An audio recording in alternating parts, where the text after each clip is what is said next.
So today we've been here in Glasgow rehearsing with the BBC Scottish Symphony Orchestra, conducted by Martyn Brabbins, with me, Tim Mead, and soprano Carolyn Sampson. It's amazing to be back in Scotland. It feels like an age since I was last here, and given my Scottish roots, it's always nice to come back.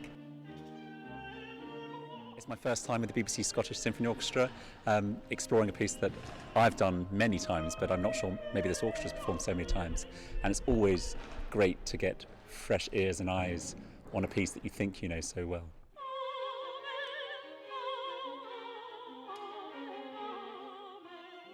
Well, it's amazing to be back here, and in fact I was thinking about it because the last time I was here with this orchestra was in February last year, so really just before everything shut down, so kind of one of my last memories of a normal concert.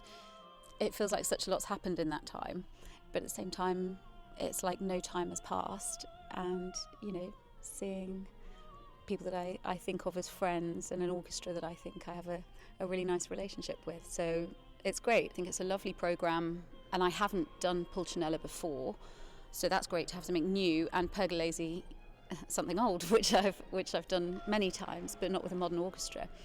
And to see the links between the two is really interesting. Obviously, Stravinsky borrowing this older music, 200 years older, and making it very much his own. There's no question that you're listening to Stravinsky. Today we were rehearsing Pergolesi Stabat Mater, which is a cantata, religious cantata for soprano and alto and string orchestra. It's always been one of my favourite pieces in the repertoire, so I'm delighted we're bringing it to the Proms this year. I think this piece is a Baroque classic because it is simply full of beautiful music. Not beauty for its own sake, but beauty that expresses a deep humanity. Although it's a sacred piece, it's universal in its themes of loss, and specifically a mother's loss of her son. And I think that's something we can all relate to, especially in these times.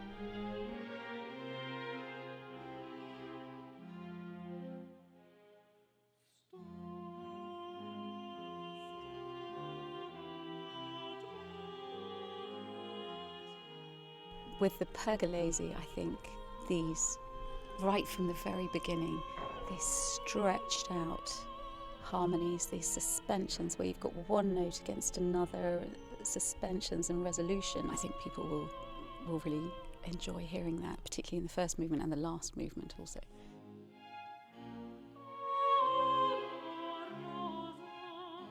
So I made my debut at the BBC Proms 16 years ago, and every time I've been back since, what always strikes me is that feeling of absolute terror when you walk onto that stage and see the many, many people in the audience in such a renowned venue. But after about the first 3 or 4 notes, that experience turns into one of the most joyous experiences you could hope for on the concert platform.